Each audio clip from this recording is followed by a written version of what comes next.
Thank you very much. Let me greet and recognize each and every one of you individually and personally.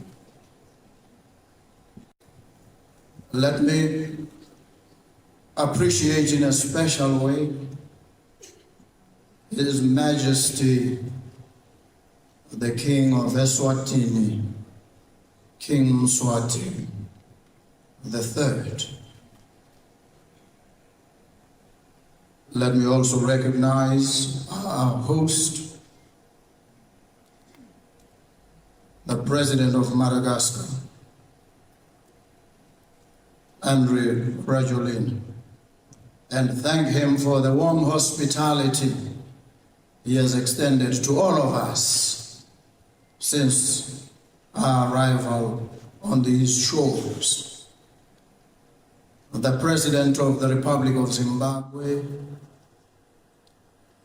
current chair, outgoing chair of SADC, President Emerson Dambuzo Mnangagwa, fellow heads of state and government who are gracing this event today, leaders,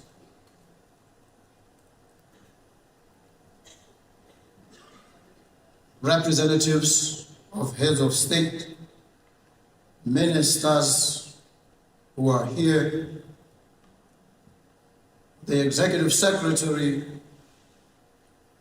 of SADC, Mr. Elias Mpedi Mahosi, esteemed invited guests, ladies and gentlemen.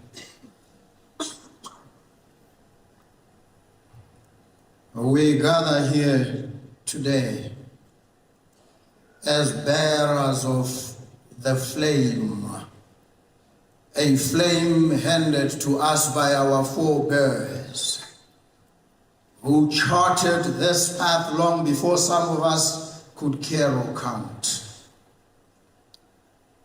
that relayed this flame across generations, handed it to us for us to steward, so we can hand it to generations yet to come. The voices of these forebears continue to echo through the tunnels of time as both inspiration and guide to all of us. They inspire, they spoke, they enacted examples, they pointed the way, they laid open a whole spectrum of possibilities, and were worthy guides to our region and to our continent. We recognize, we love them so. We appreciate the contribution that they made, one and all.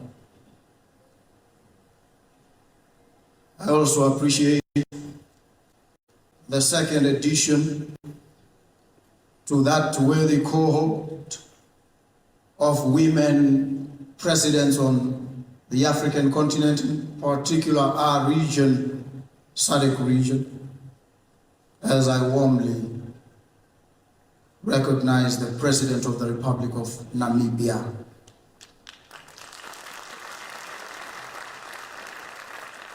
And thank the Namibian people for giving us this leader. I hope and trust that she brings a feminine touch, a touch of compassion and deep care to a region facing pressing, persistent, and trenchant challenges. I carry the responsibility of leading the country of Botswana, whose democracy faced its most serious test yet in the epic election of October 2024 that saw a party that had been in power for 58 years, certain of its success at the polls, assured of victory in every sense and respect, going into that election and losing spectacularly. Difficult moment that faced the then president. What would he do at that moment? Would he hand over peacefully and avoid strife and controversy? Or would he cling on to power and negate every tenet of democracy? That was the difficult question facing President Masisi of the Republic of Botswana on the 30th of October, the morning of the 1st of November. He had to make a call. He had to decide whether to plunge the country into chaos or to entrench its claims and cement its mettle and worth as a vibrant democracy. He made the call, and he handed over power peacefully, seamlessly. I am much in his debt for that brave and courageous decision that he took that fateful night. And he communicated in no uncertain terms. He said to me, "The count is still on. It looks you are winning. I want to give you my solemn assurance that if it continues like this, I will readily concede." These are words we would like to hear uttered in similar circumstances across the breadth and dimensions of the African continent. And if there is no inspiration, let Botswana be your guiding star and others who've trodden this path before us, so that we cement and entrench the democratic credentials of not just the Southern African tip of the African continent, but the rest of the continent. We have recast the contours of democracy in the democratic space. And so, there was no democratic malfunction. Let there be no democratic malfunction anywhere on the African continent. Let us focus our collective attention on wrestling with the challenges that bedevil our continent. We have seen when the rough winds of circumstance demonstrated to us the challenge that faces multilateralism in today's world. We have seen how over-reliance on trade with certain powers of the world has rendered us so fatally vulnerable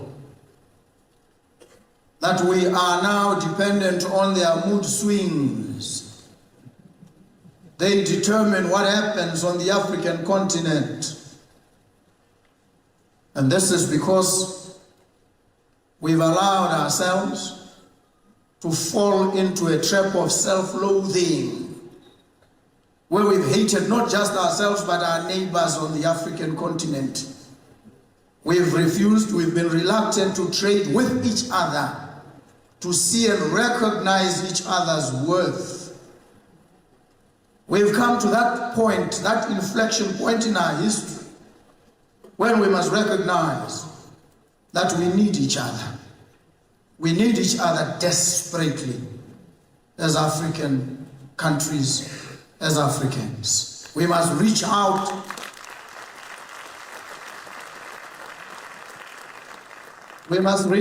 across barriers, across boundaries, across barricades, and find each other, and lean on each other, and hold each other by the hand as we strengthen, deepen intra-Africa trade.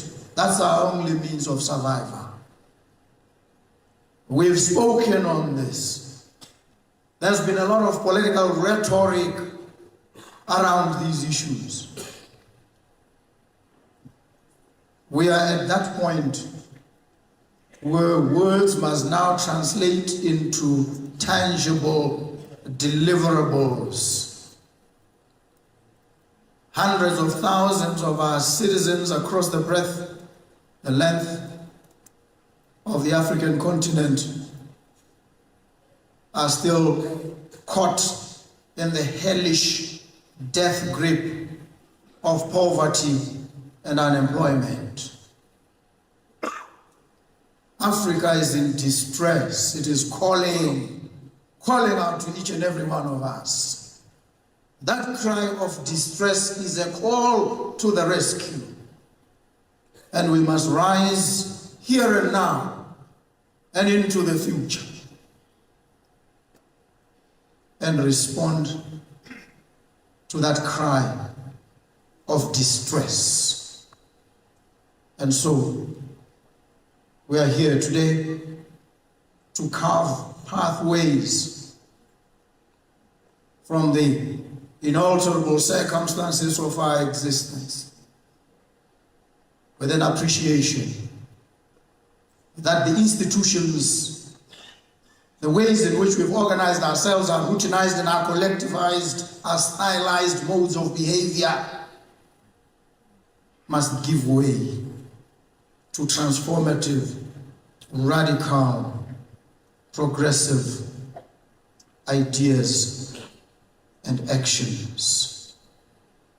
And with those few feeble words, let me exhort the whole SADC and indeed the whole of the African continent to action. Thank you so very much for the privilege of your coming here and the pleasure of your kind attention. Thank you so very much.